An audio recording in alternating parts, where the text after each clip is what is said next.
Welcome to Mike for Men with your host, Mike Huey. Mike shares real talks for real men who want to make a real impact. In today's episode, Mike interviews a mentor and friend, Ken Roberts. In the interview, Ken shares about how to do the things you want to do and be the man you want to be. And now, your host, Mike Huey. All right, Ken, thanks so much for joining us today. I know I've been pretty excited about this for quite a while. Before we get started about what you do with coaching men and different things, you and I have known each other, I don't know, Since at least a decade. Yeah, 2000, probably 9. Yeah. Quite a long time. So, and we've worked well together, doing all Yeah. kinds of different projects, even have done some speaking things together. Right. More on your generosity than mine, but I appreciate that so much. It's been fun doing that together. Yeah, it totally is. Help, first of all, people give a little bit of a background about who is Ken Robert. What's your background? Why is it that you're at a point where you're coaching other people? Okay. Yeah, great to be with you, Mike. Appreciate the opportunity a whole lot. I pastored for 33 years. I was the point pastor in 2 churches, one in Cleveland, Ohio, and I was here for 25 years, and then a point leader in a church in Minnesota. That's where you and I met. So I've been in leadership for most of my life. And what I realized in my own life is there's this ongoing of how do we finish well? Finishing well doesn't mean you're finished. It means that you are continuing to move toward your best contribution, of who you are and what you have to contribute, to the world. And so over time is kind of what I've studied. And what I've noticed is a lot of people get stuck in their journey. Yeah. So when I was in my late 50s, I began to feel like that was my best contribution. And so I transitioned out of being a point leader in the church and really moved toward, coaching. So now I coach a lot of leaders, leaders in the church world, leaders in the business world.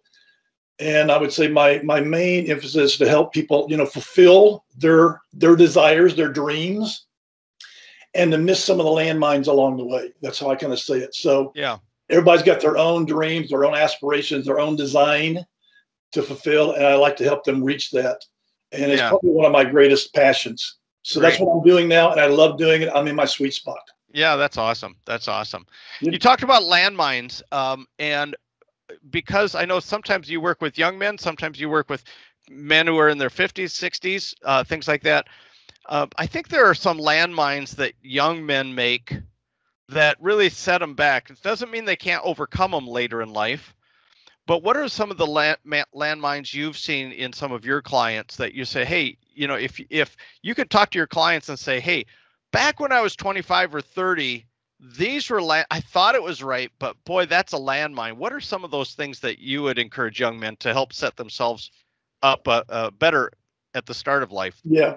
Let me give you kind of a big picture, and then we can further go from there, and I'll, be brief on this. But a good way to think about it of a person's life is if you were standing on a railroad track. And as you're standing on a railroad track, the illusion is it's getting more focused as it goes. It's not, but that's the illusion. And so the idea is that a leader's life, a person's life, needs to be more focused as they go along. So that's one image to think about. On the railroad track, you have 2 different rails. On the left side one side of the rail, would be the being side. And that's the element of who we are becoming. Who is Ken Roberts becoming? Who is Mike Huey becoming? That's about our personhood, our identity, our security, our values, etc. And so that's the being side. On the other side of the railroad track, the other rail is the doing side. What are we accomplishing? Where are we heading? And what's important about, a person's life is to move the being and the doing together as much as possible. And one of the pitfalls, one of the landmines is on both sides of those, is that we try to accomplish more in the doing than actually what we're becoming in our being. And so we know that usually happens. Sometimes that happens is we either stall out, we hit a landmine, we implode, etc. Yeah. So that would be one thing. And then the opposite of that's also true, Mike, and that is where we're not just to try to improve our personhood, but we're also continue to be intentional in our growth and in our contribution to what we've been, kind of designed to do. So I would say that's a general way to think about this. Yeah. and then we can jump deeper into both sides of those. But that's a really good picture. A person who finishes well is on the railroad track, focusing as they go over life, growing and being more intentional in doing. Yeah. That's how you finish well and end well and have a really a life of meaning and great contribution. Yeah, I think if I was to look back at my life, I would say one of the landmines for me when I was young is I really focused on doing, and I think I also focused on having. Mm. You know, what are the things I want to have, things like that. And Yeah. so there. Go ahead. Yeah, so I would say some of the landmines I see, especially in the being part, is it takes us a while. I would say I was in my mid 40s maybe, but it takes us a while before we get really clear and secure in our identity, in who we are. I work with a lot of leaders, and if you had to push me to the wall and say, what's the one thing that you think is the biggest trigger point, in a person's life, I would say if you dug down deep, it's the lack of clarity of the person really knowing, being secure in who they are, where they get their approval, where they get their applause, where their foundation is, their clarity of their identity, and not then living out of their identity. Because I'll never be you, you'll never be me. And if I try to be you, that's going to be a landmine for me. Yeah. So that's one of the biggest things I think in that area. And I would say, connected with that, of course, is values. Yeah. What do I value as a man? Am I living out of values that I've defined for my own life? I would say, next to that would also be areas of living values, living at a priority based upon my values. Do I know what those are? Because life pushes us in so many different directions. There's so many obligations, expectations, and if we don't know what our own values and priorities are, we can really hit the wall at some point in our life. So yeah, no, I like that a lot because it seems like one of the things that was an aha for us, and you talked about being a pastor, and people on this listen know that I follow Christ, and we really, there is an aspect of we're not evolved out of something, that our value is really defined because we're made in God's image. And that connecting. In our podcast, we've talked about finance and relationships and emotional and life skills, but there is an aspect of having some aspect of spiritual growth as a place of finding identity, that it's outside of the house we live or the job we have or the things we do or charities we donate to. Our value really does come from other things. Exactly. And usually the data shows that a person will kind of have a rough patch in their late 30s or early 40s. Yeah. Which is usually when the thing of identity becomes such an issue, meaning all of us, like you said, we all kind of build our life on what a lot of people call, would be false images. Yeah. I was a basketball player, so for a long time I played in college, I played in high school. That was where a lot of my, self-image was built around. Well, when you get 40, guess what? You're not a star on the basketball court anymore. So you have to kind of really, those things begin to start being shed from your life. Yeah. Like you said, if your approval is based upon what you have, when you have a lot and then no longer have a lot, what is your image? What is your identity founded on? And so I would say that's one of the huge landmines in a person who does well and finishes well. Yeah, that's awesome. I know for me, 2008 with the real estate crash was a major change for me. I was traveling all over the country speaking at the time, acquiring 1 or 2 houses a month, doing, and I think what helped us transition is that very thing you're talking about. I really wasn't identified as the speaker. I wasn't identified as this real estate. Those were things I did, but no question about it, going through that transition and the crash. And you hear other people, they have crashes, whether it's the stock market, and people are killing themselves over something. And so it's a real issue. Yeah, so, mine was, and you know my story. I mean, mine was, I was in my mid 40s and my late wife was killed in a car accident, as well as a church that I had pastored, which was a very large church, had regional impact, etc., started going downhill instead of uphill. And that was kind of my defining moment. What was I really, where's my identity now? And, what I find, this might be helpful, to guys, what I find during this season we're talking about, where kind of you can hit some rough patches in life. I find that usually three things happen or are happening. One is what we've already talked about. Our identity is being deepened or reframed, you know. Yeah. Two, we usually go through some type of healing. And what I mean, we're carrying certain things. We've had certain wounds. We've had certain disappointments. So usually during those times, there's some type of a healing that occurs. And then the third thing that usually happens is there's an alignment to who we are and what we're really designed to do. Those three things almost always come out of a difficult season in a person's life. Interesting. Healthy things. Now, again, you can go in a different direction, but the healthy things are greater clarity of your identity, some type of healing in your life, and third, a greater alignment to who you are and really what your assignment is, you might say. Yep. So yeah, I love that, Ken. The one of the things that I also notice with some men, you probably do too, is that they hit a transition point in life, whatever that is, economic, maybe a divorce, or maybe job change, or whatever issues. Yep. I have a friend who, they've lost a child, right? I mean, there's all kinds of stuff. And then some people really get stuck at that transition point. Why is it you feel some people get stuck and some people really don't go through that transition to the healing you were talking about? Yeah, but that's a great question. We may have to find the answer of this together, because that's a really good one.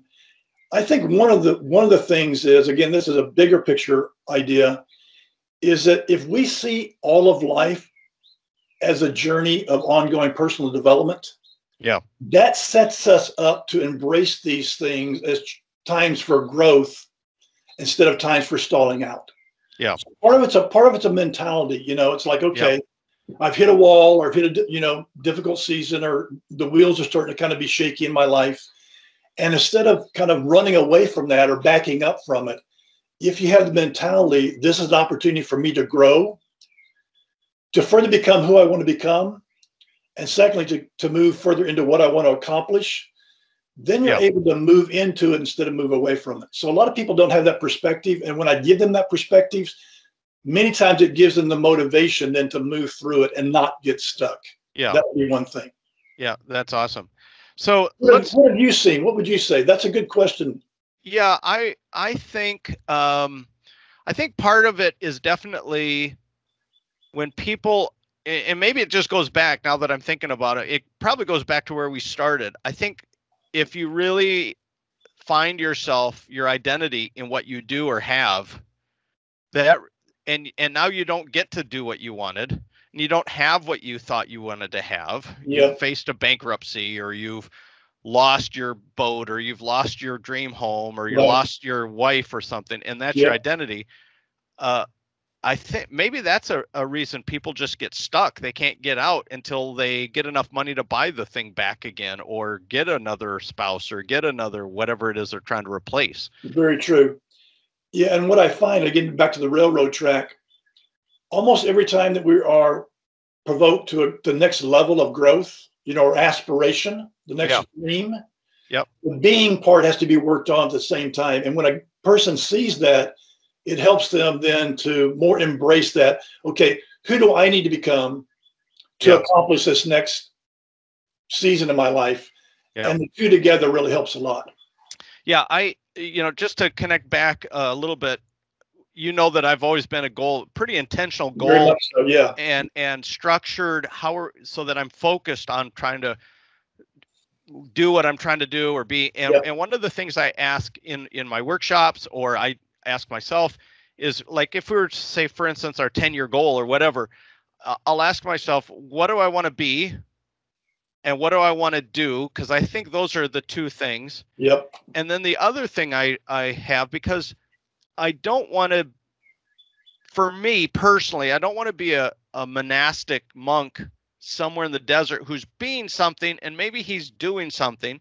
So I also have added two questions. What do I want to have, which is one side of the track, and what do I want to give? That's awesome. And so you ask those four: what do I want to be? What do I want to do? what do I want to have, and what do I want to give?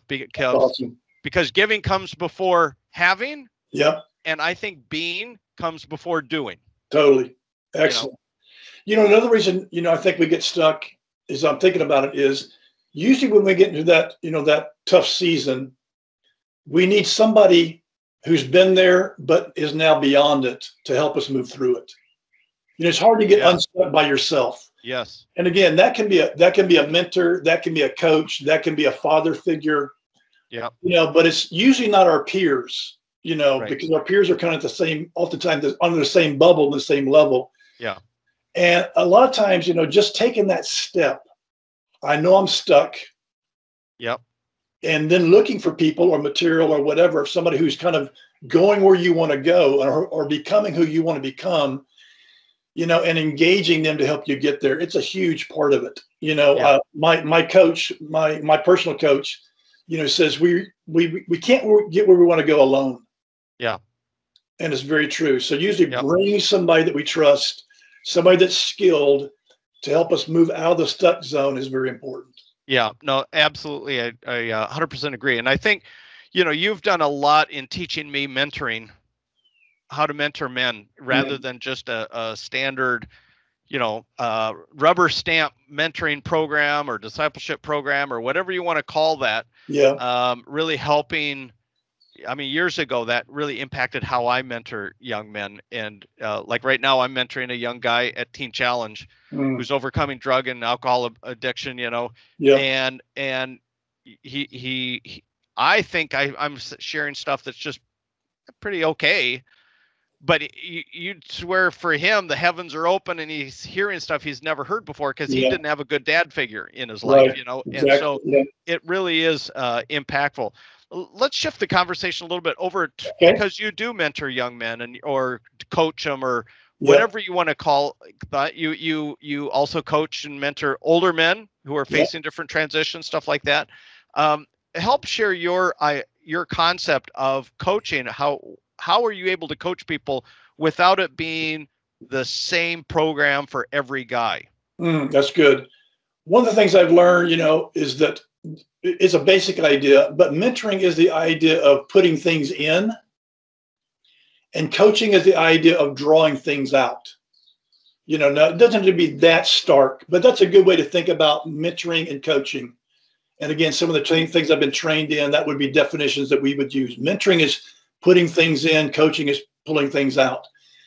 And so, for me, what I've learned is that there's a combination of both, but it's more asking the questions: who is Mike Huey? Where does he want to go?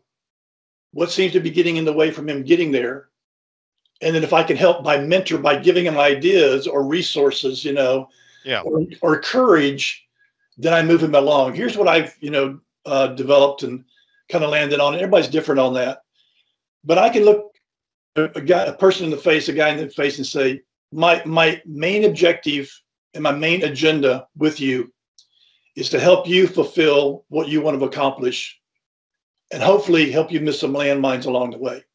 So what that means is it's more relational and more customized and more personalized. It's not a plug and play. Okay, we're going to do this and do this and do this. And the next guy, we're going to do this and going to do this, going to do this.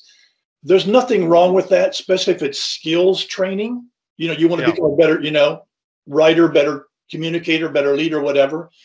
But when it comes to coaching and mentoring, it's much more inside out, finding out what's happening there, where you want to go, and helping get there. And that's what I've landed on. I would say the second thing, has been what we talked about earlier.